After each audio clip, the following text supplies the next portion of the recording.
The views and opinions expressed in this program do not necessarily represent those of Natural Bridges Media or KSQD's staff, volunteers, or underwriters.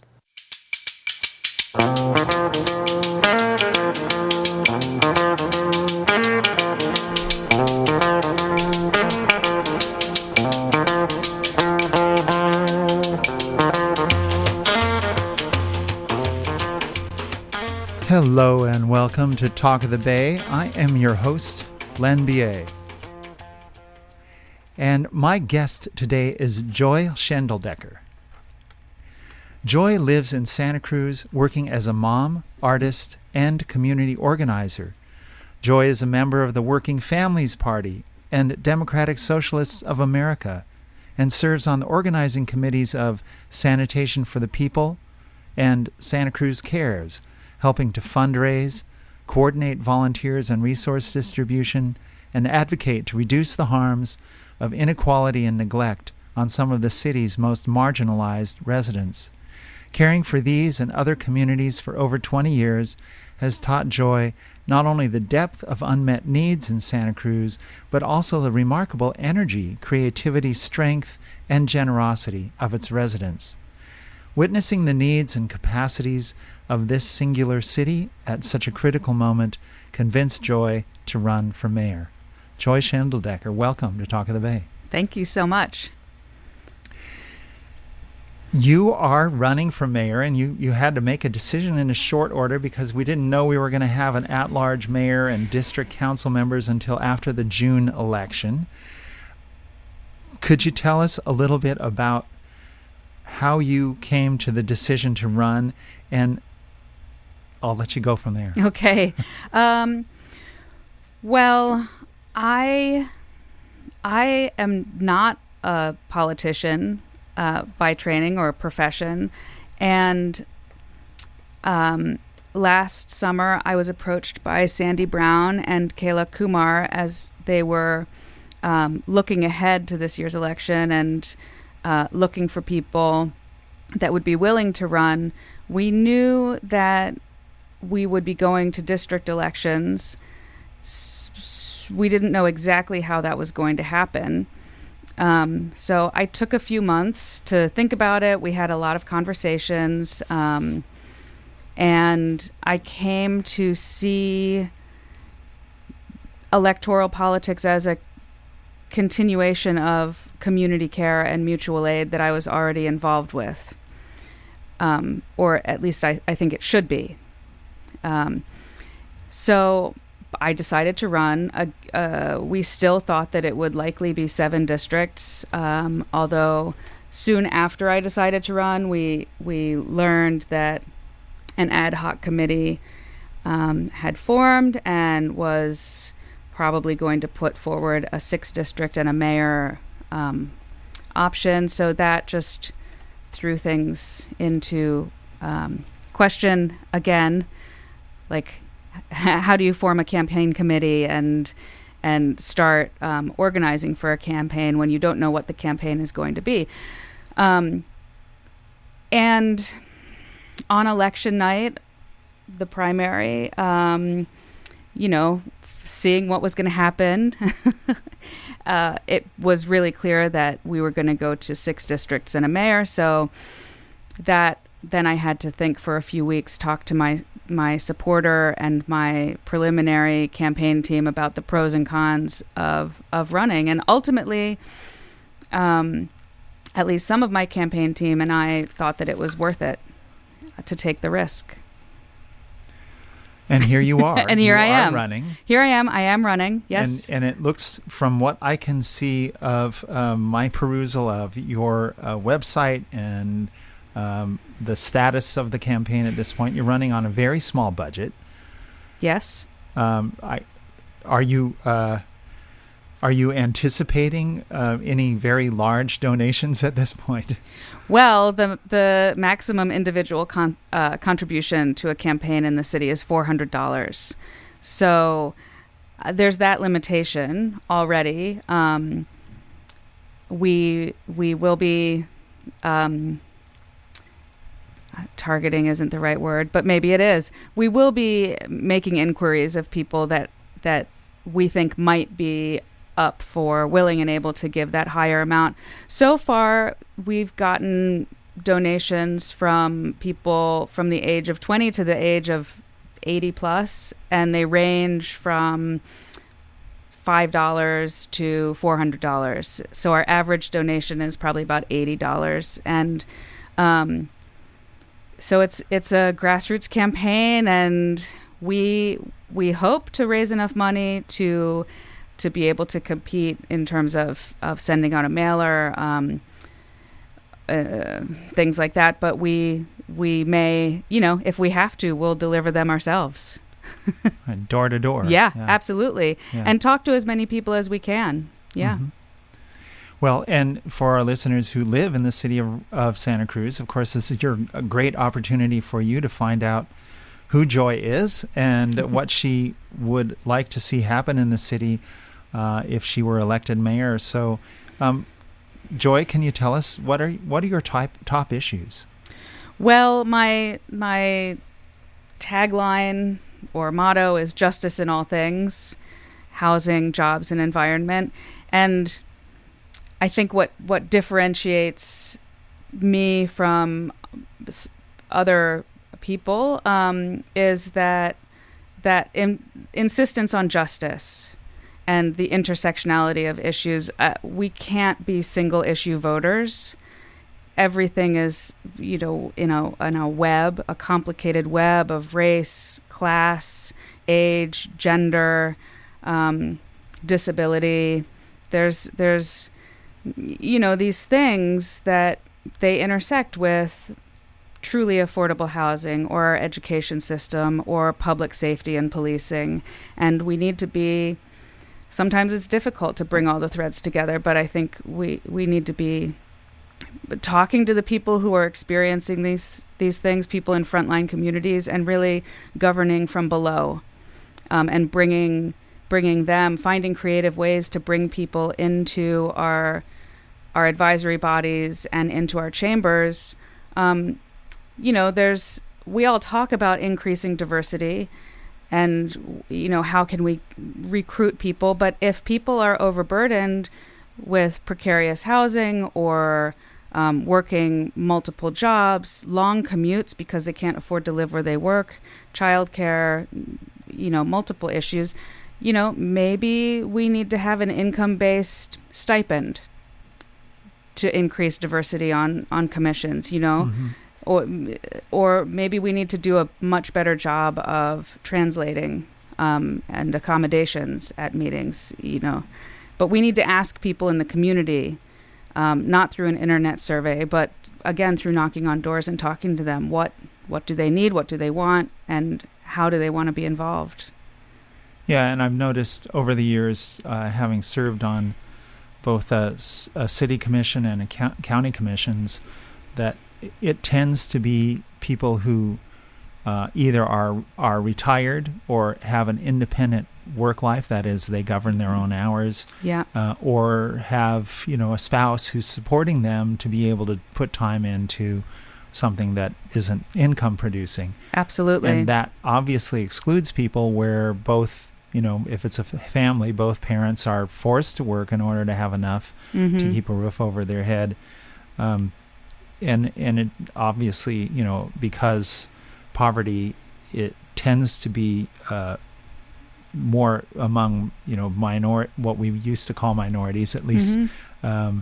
Among the global majority is higher yes. Than it is among, white folks like me and you. It's they tend to be excluded more because mm-hmm. of that. They don't have the option. Yeah.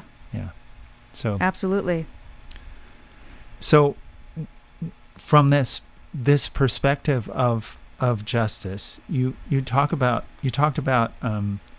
governing from below, and you mentioned the possibility of perhaps stipends to help people be on advisory commissions or participate in other ways. We've also had situations where the city nominally has a public participation process where they try to collect comments.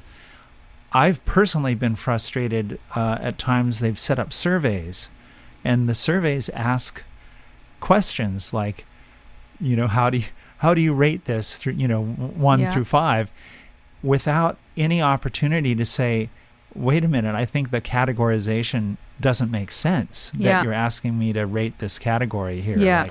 And I've also seen where you can go and speak at a public hearing, and it's pretty easy to tell from body language that at least the vast majority of the decision makers already know how they're going to vote before they hear any of that at a public hearing. It seems that way. And so how would you improve that situation? Yeah.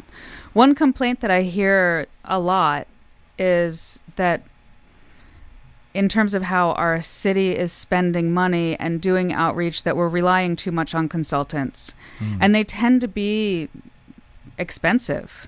Yes. We could spend like $200,000 to $400,000 on a consultation process. And yeah, I get frustrated too. I'm not particularly excited to fill out an online survey. I mean, I forget something. Excuse me. Sometimes I forget to go back.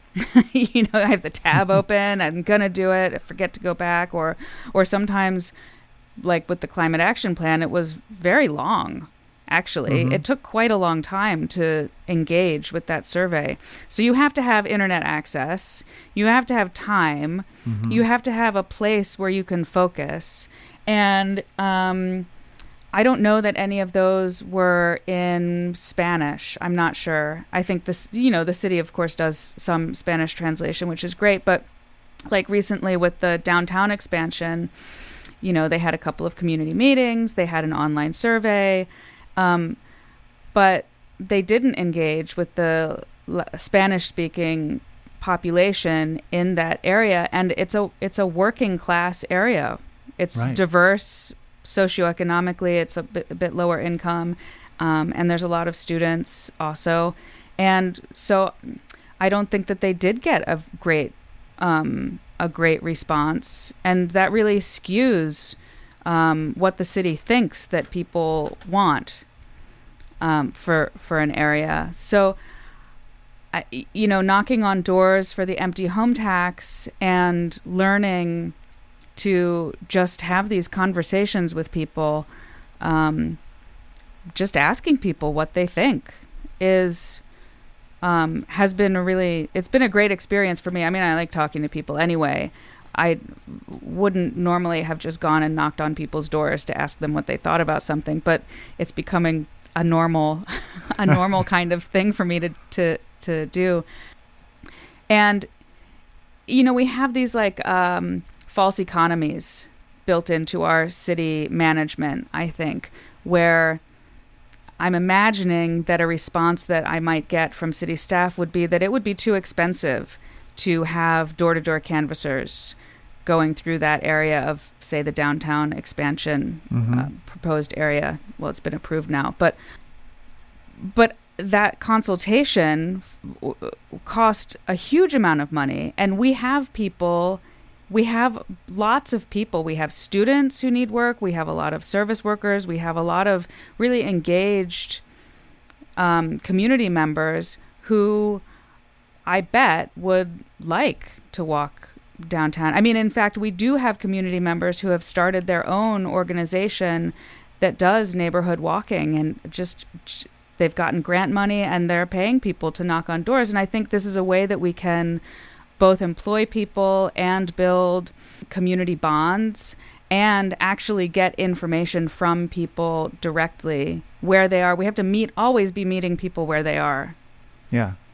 And as you said, I mean, if you're paying the city's minimum wage to a bunch of people, which is, nominally a living wage, according to the city's calculation, we can go into that later, but it's right. More than the state's minimum wage, so that's something. There are people who would do that, as you mentioned, and there's certainly people who are underemployed or unemployed or want part-time employment. Yeah, and I actually directly heard complaints from a number of people that it's very hard to find decent paying part-time work in this area. Most of the job openings, if you look, they're full-time. And for people who don't have that flexibility, that's difficult. Yes. So, Yes. would be a creative approach. If you're just tuning in, my guest is Joy Schendledecker. She is a candidate for mayor of the city of Santa Cruz. And Joy, you identified on your website what you consider the top issues that we face that you want to focus on. Mm-hmm. And I wonder if you could talk about those priorities that you have. Yeah. It's difficult because there are other issues that I really like too, but we'll get but to you those. can't have 10 top 3 positions. That's what everybody asks you when you say that you're planning to run. What are your top 3 issues? Well, I have my notes here to remind me of the points, but I think with housing and houselessness, one thing that has been very contentious in our community, I think unnecessarily contentious, is renter protections, tenant protections. When we have half of our community members that are renters, they need fundamental security in their living spaces, and that doesn't mean that they can abuse their space, but they need protections, especially as real wages go down and inflation goes up. And we've had these astronomical rent increases or, shady behavior with minimal improvements made to a unit used as an excuse to double the rent. We also need to work as a community on finding what I call more yes places. So whether it's for permanent housing or temporary living spaces for people that don't have housing, I think we really need to work on the way that we talk about this as a community so that we're not saying, well, not here, not here, not here, but really including people, whether it's Project Home Key, housing projects with wraparound services, or shelters, or group homes. I think there's a lot of different ways that we can integrate people who are already our friends and family and neighbors to reintegrate them into our neighborhoods in positive and healthy ways where they're taken care of and taking care of the community as well as they do now in as much as they can. Mm-hmm. And I've gotten an education on a bit on housing from some of the other guests I've had on this show, and it's been shown that if you have affordable housing that is just part of other neighborhoods, there's one house that's held by a housing trust on that block and 3 on that block and whatever, that people, number one, tend to take more pride in the home once they're in it, tend to feel more included in the community and not segregated into, the little affordable housing enclave, but really fully integrated into the community. Yeah. And that seems to actually work better, and it doesn't have a detrimental value effect on the value of homes, because you've got one home out of many that's essentially just like the other homes for the most part, and indistinguishable to somebody going up and down the street. They wouldn't know that home is held, whatever they are, whether they're deed restrictions or whether it's actually owned by a public housing entity, that keep it affordable. And that seems like something that isn't really happening much around here, because all the affordable housing I know of is being done in projects of multiple units. I think that's one thing that the empty home tax, which I've been a part of the empty home tax campaign for about a year, that's something that it could be good at, is raising some money that we could match with grants or other funding sources, and to buy existing properties that are, maybe underutilized, or maybe the owner is willing to sell it at a reasonable rate instead of putting it, onto the open market so competitively, or repurposing buildings. Maybe there's a commercial space that's been sitting empty for a very long time. I think there's a lot we could do with housing trusts. I think they can be wonderful. I think public housing is a great thing too, but but also buying property that exists and putting it to better use, I think, is ecologically sound and economically sound. Yeah, and it's interesting that a number of other states have mechanisms for this that California doesn't have.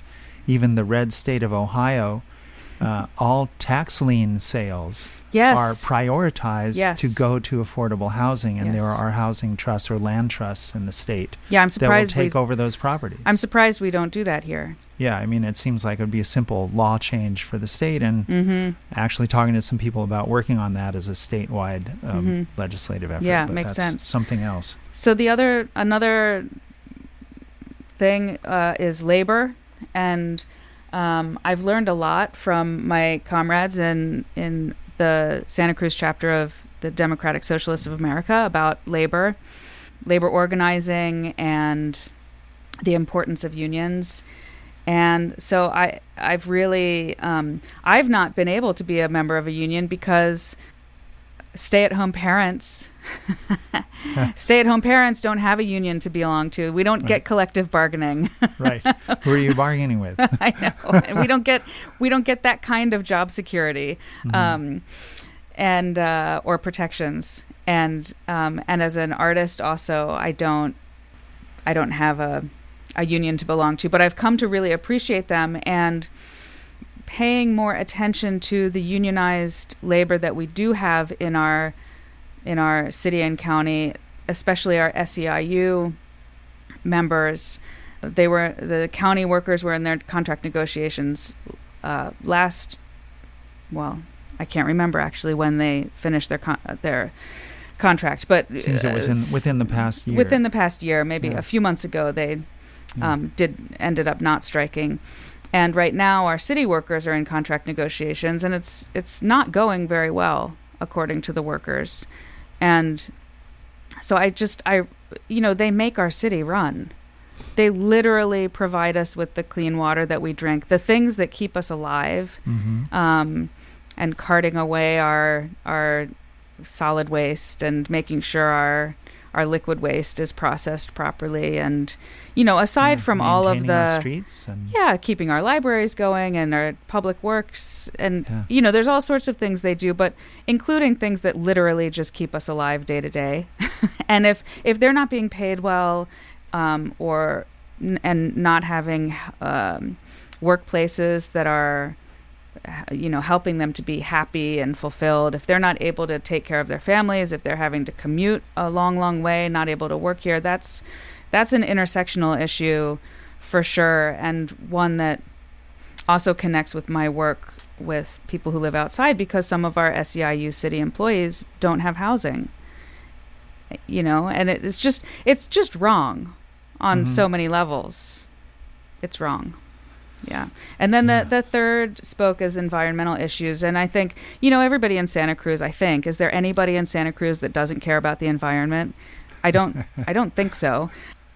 We need to be organizing from below, from the frontline communities that are most impacted. So people that don't have housing, people who are on fixed incomes or have disabilities, people who live in, say, the Beach Flats neighborhood. They're already experiencing sea level rise and impacts to where they live. So I think we need to be doing more.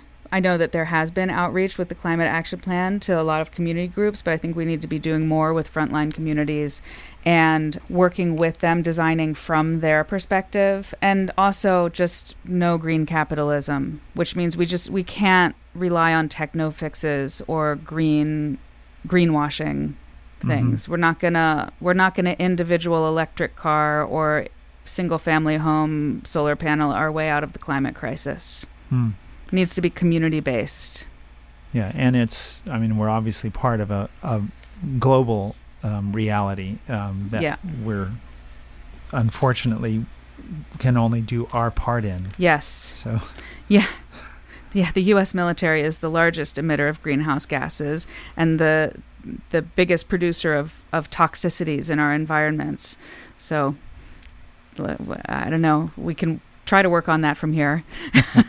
Yeah, it does build from below eventually. So even just helping the awareness of that spread has an effect. I've lived in Santa Cruz since 1970, and I remember there was a period there in the late 70s and in the 80s where the city passed resolutions on state and national issues quite frequently. It was almost a trend there for a while. Yeah.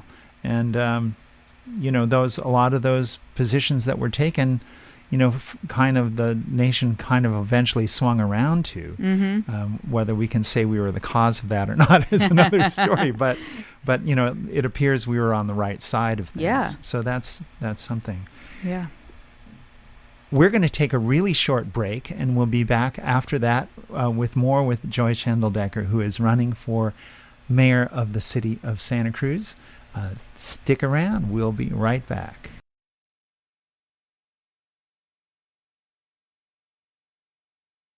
And if you're just tuning in, my guest is Joy Schendledecker. She is running for mayor of the city of Santa Cruz.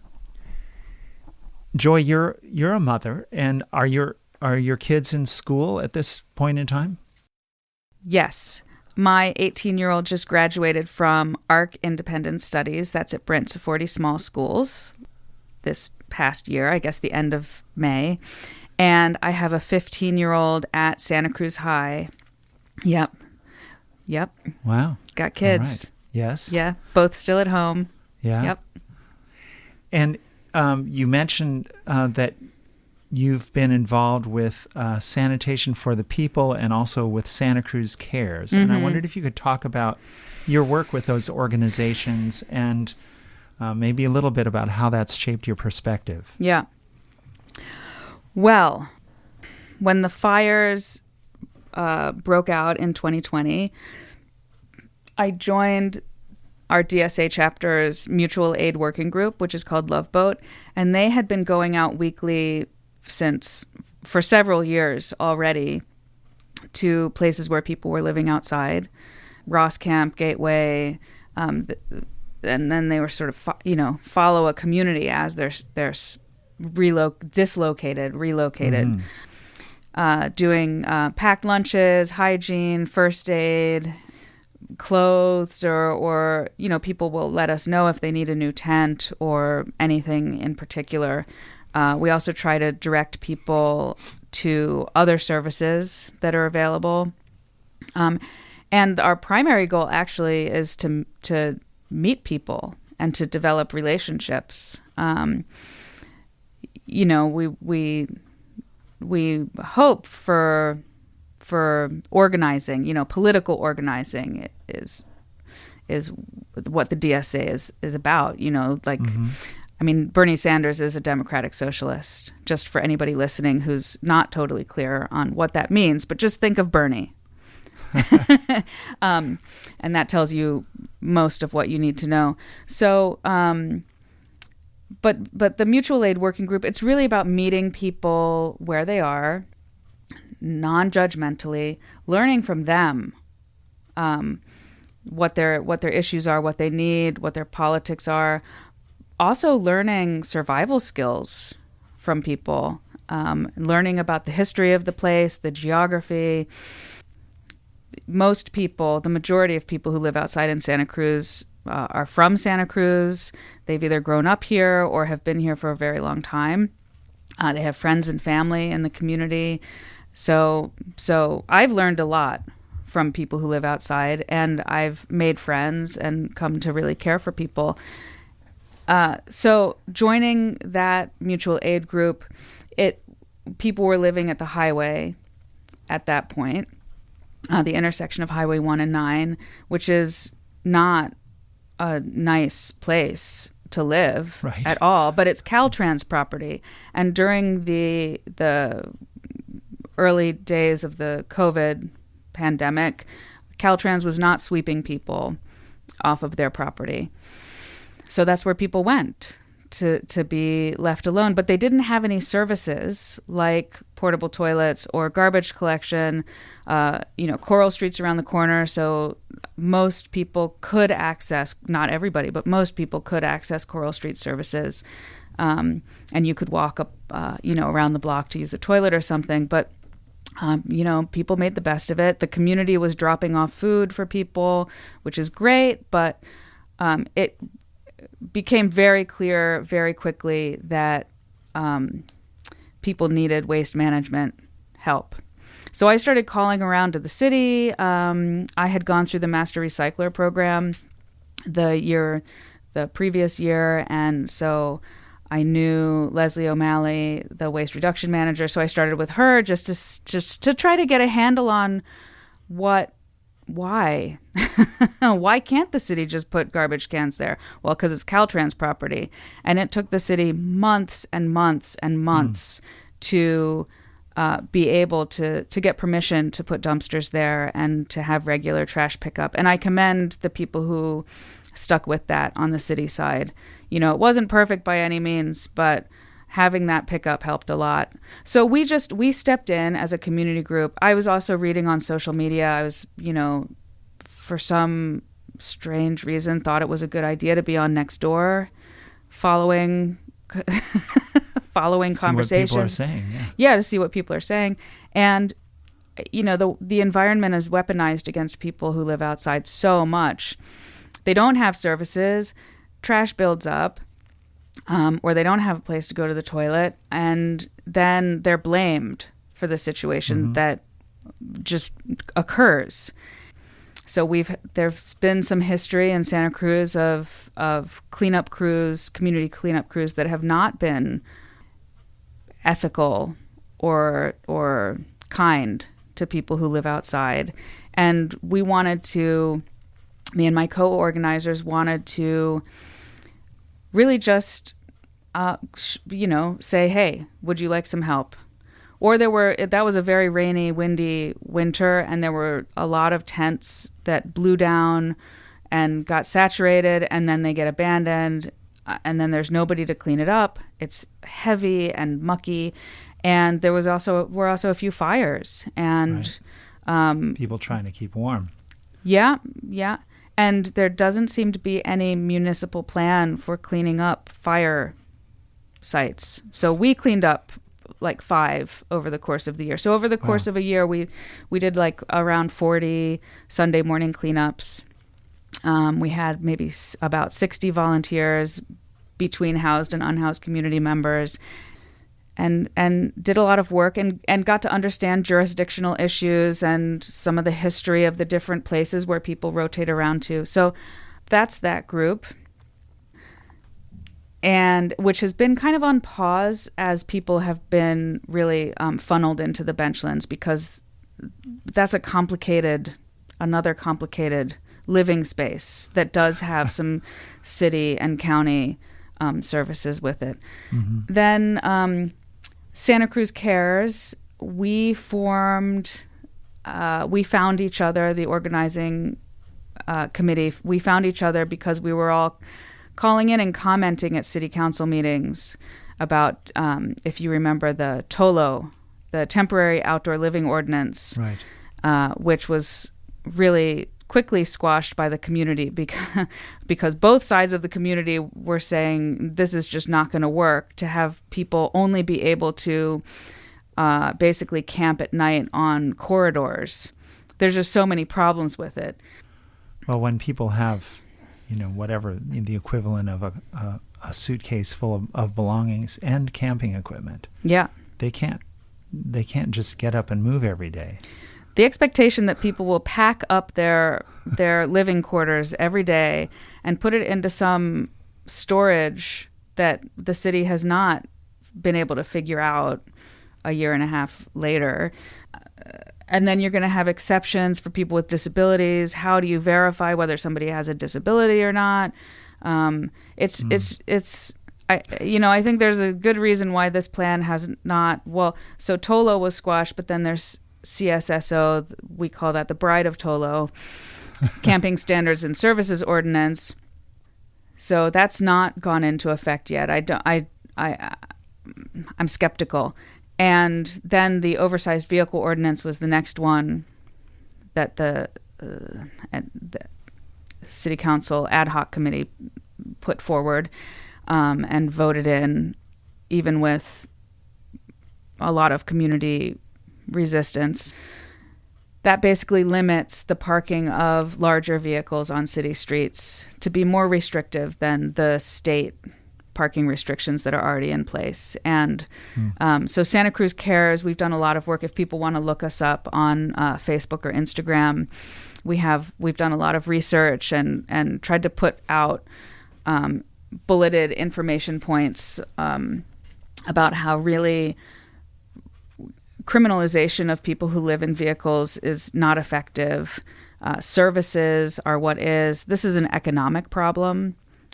Primarily, when people lose their housing, it's not because they have mental health issues or substance use disorders. It's primarily an economic issue.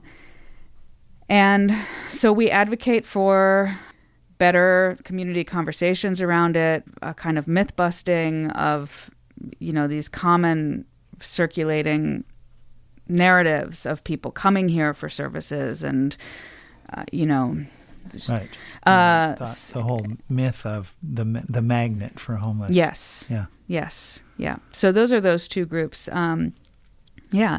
And both of those have been really important for me in wanting to get involved in city council more. I mean, I'm like following agendas and going to meetings anyway. Yeah, and the state has been gradually increasing funding for dealing with homelessness. How do you think that funding should be spent in the city?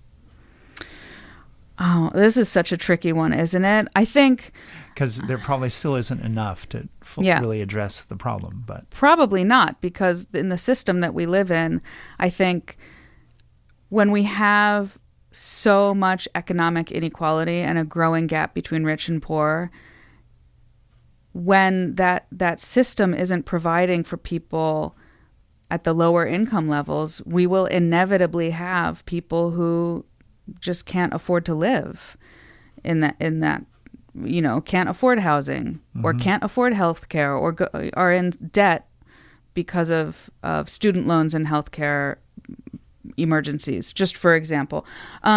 So I think making the system more equal is one thing. I think our city and county need to work together because, we've seen for many years that like tossing it back and forth, between the city and county is not effective. So they need to keep working together. I think they've started to do that, and they need to do more of that. I think that we need to spend the money. Some of the money needs to go towards housing, like the Project Home Key, like housing people with wraparound services is more projects like that, please. And just more housing at the low and very low and even extremely low income levels. Right. And we need to be building and acquiring housing that reflects our actual population. And I think we are still going to need to use some of the money for services for people who... It's going to take years. Even if you have a stable community of, say, 3,000 people in our county that need housing, I don't think that we're going to magically get all those people housing units in the next 3 years. And even so, we would still need to take care of people on the street where they are, right, in the meantime. So whether that's managed camps or self-managed camps or safe parking programs that are like really low, super low barrier places, we're going to have to have portable toilets and hand washing stations and garbage collection and outreach workers. Yeah, and it's been pointed out that although without the housing, it's very hard to make any progress. Yeah. That the services are essential partly because being unhoused is traumatic. Yes. And people who, once might have, had a steady job and all that, even if they didn't earn enough to pay rent. Yeah. Now have a harder time, reintegrating into working environment. If they ever had drug or alcohol issues, those usually become accelerated and when they're homeless because they're under stress. Yeah. I mean, think about how difficult it is to function when you've had a terrible night's sleep. Mm-hmm. And then imagine that you've had a terrible night's sleep for months or years, and how horrible that is on the body's functioning. It's really bad for the immune system to be sleep deprived.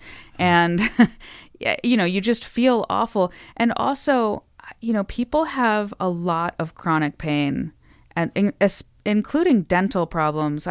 So many people have dental problems, and they are in pain, and they don't have access to services or pain relief. Yeah, and Medicare doesn't cover that. Right. So, think about when you have a toothache, how preoccupying it is. It's difficult to eat. It's difficult to sleep. And, if we have decent health care, we can make an emergency appointment for the dentist and get it taken care of in a reasonable amount of time. But just imagine if you could never get it taken care of. Right. If you're just tuning in, my guest is Joy Schendledecker. She is a candidate for mayor of the city of Santa Cruz. Joy, as mayor, you would almost certainly have an opportunity at some point in your term to serve on the Regional Transportation Commission. What do you think should be the RTC's priorities, and what do you think that your focus would be if you were found yourself as a member of the commission? Yeah. Well, increasing public transportation is one of the best ways to have equity with, for people who are lower income, for elders, for people with disabilities, and expanding Lift Line and expanding our bus system, continuing to work on the rail trail, finish the trail. There's a mandate from the voters, clearly, that we want that, and keep working to get a rail. I think with increased infrastructure money, I don't think it's pie in the sky to have a rail that connects North and South County. I don't think widening highways is a good place to put our resources. I think expanding public transportation to get more cars off the road is the way to go. And, I think it's going to be happening anyway as people are more and more concerned about climate change. People want to take public transportation. People want to put their bike on the front of a bus or in a train and get around. Not everybody can afford an electric car. And we need to be building a little more densely with a little less parking. So not everybody's going to have a space to put their own vehicle. So, yeah, public transportation. Yeah, and I've observed a lot, since I have a background in planning, I've observed a lot of what goes on in the discussion around, how do you make public transportation work? And density is one of the things that gets brought up. Which brings me to my next question. But before I do, I want to say I had a guest on this program who's was addressing the whole issue of transportation and land use planning and how those things tie together, and pointed out that there are many, many cities, even in the United States and Canada, that have very perfectly good density for supporting a very comprehensive public transportation system. And people think, oh, that's like high rises and we've got to go to 20-story. Yeah. No, we're talking 2- and 3-story row houses. Yeah. Is adequate density. Yeah. If there are enough of them to support public transportation that really works and is frequent. I lived in London for just about 10 years. My husband is a university professor. So I've lived in Baltimore I grew up in Maryland, in a small town north of D.C. I lived in Baltimore for 12 years, and then I lived in London for 10 years before coming here, and I've traveled a bit in Europe. And yeah, people don't really live where the skyscrapers are. If you're spending time in London, the city of London is like a ghost town.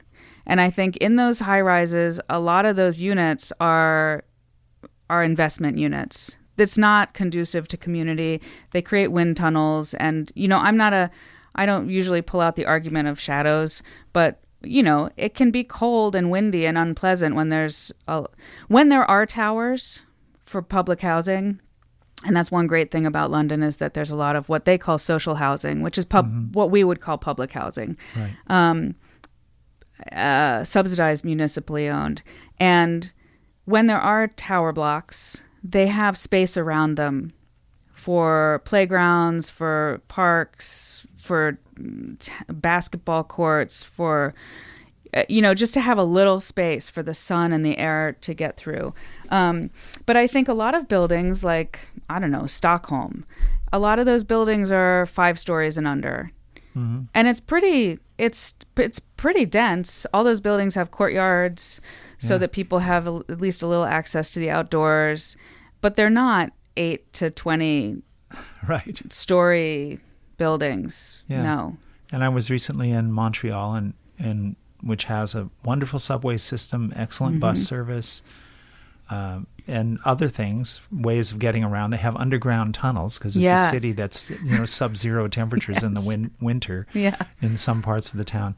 And the vast majority of the neighborhoods are row houses. Yeah. Of, like I said, 2 to 3 stories, occasionally 4. And plenty of people to support all that transit. Yeah, so. It's walkable. You can go to your transit corridor and, it doesn't take you too long. Yeah. Yeah. And it's enough density also to support businesses in every neighborhood. Yes. So everybody lives reasonably close to an area with restaurants and stores and, things that we all use. I think the best neighborhoods have, within easy walking distance, they have some kind of green space with a playground, and in an ideal world, some community garden plots.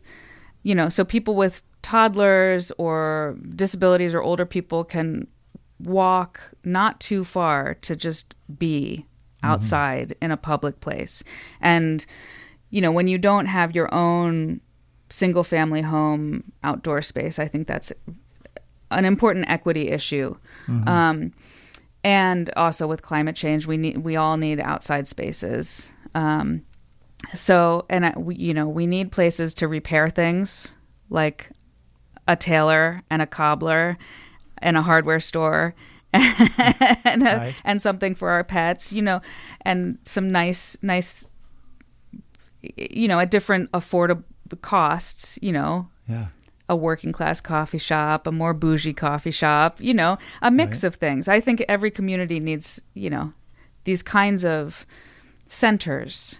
Yeah. And opportunities for people to, organize around the activities they want. When I first lived in the city of Santa Cruz, there was a auto repair tool co-op. Oh, yeah. And you could join the co-op for $1. Nice. And they had accumulated a vast assortment of automobile repair tools, everything from hydraulic floor jacks to giant torque wrenches. And I was repairing my own car in those That's days amazing. a lot. And old cars, because we don't have a lot of money. We're buying old cars and trying to keep them running. Yeah. And you could get advice, and in a pinch, you could even use the driveway where the tool co-op was located to work. But typically people took the tools and went elsewhere. Right. Those kinds of things, you don't need a lot of space for it, but you need something. Yeah. And, well, it's a little like the hub for sustainable living and the bike church. Right. Every community could have its own hub for sharing, and different kinds of libraries. Like we want a public library in every neighborhood. There can also be libraries for other community needs, for tools of different kinds, or I don't know, you need a mixer for your, you want to borrow a KitchenAid mixer for a weekend. I don't know. Yeah, why not? Something. Exactly. Yeah. Because, why should everybody have to own their own? Yeah. When you use them, once every 3 weeks. Yeah. The city's in the middle of 3 endeavors, among others, but right now I'm thinking about 3 in particular that will affect the city's landscape for a long time to come. One is rezoning the south of Laurel neighborhood for much higher densities. Another is objective design standards for buildings. This was partly in response to some state legislation and litigation, but that would apply to new new construction, and also looking at there is project moving forward right now to build a parking structure with a new library and some affordable housing units on downtown Lot 4, which is the current site for the farmers market. We only have like 6 minutes left. Municipal events. You're right. So, do you think these efforts, should continue, and what do you think the city should do differently? Okay, so the objective standards, it seems to me like there needs to be much more community input on those, rather than just pushing them through. I mean, I realize we have a legal obligation to the state to have them, but they should be community driven. The downtown expansion and the mixed use project, well, I've endorsed Measure O, so I'm out. Right, that which I'm would stop supporting that project. If it yeah. And it's not because I'm a NIMBY who wants to kill affordable housing. I think that, especially if you look at who's giving money to the No on O campaign, you might wonder what the motivations are behind this project. I think that there's you got to look at that project in the context of the whole cityscape and the use of public lands. You have to look at it in context with the proposed cruise hotel and the proposed permanent Warrior Stadium that they're going to fund by building a market rate mixed use building. So they're going to fund the Warrior Stadium from the rent that people pay. And I think, and that will be a serious gentrifying force on that neighborhood, which is lower income, mixed, a diverse community. And really, we should be building in ways that are appropriate to the communities that they're being built in, so that they're not gentrifying forces, which means that instead of having like 10%, in reality, 10% of that housing being affordable, as they build in that community, we should really be building like 80% affordable, so that it's not really skewing the whole character of the neighborhood and respecting the people that already live there. Yeah, and for clarification, affordable means affordable to somebody of median income. Yeah. Which is about $75,000, which according to all the computational data I've seen, almost no properties in the city fall into that category of affordable to somebody who makes $75,000. Absolutely. So I think we should be looking at the big picture and what the motivations are, who's going to benefit the most from these projects. And it is hard to think that there are 125 affordable housing units that could be theoretically in the works. But I actually don't think that project's going to be built anytime soon. The parking garage portion is we're not going to be able to get the funding for it in any timely manner. We can't build it until we're making a profit on our parking, which we're not doing.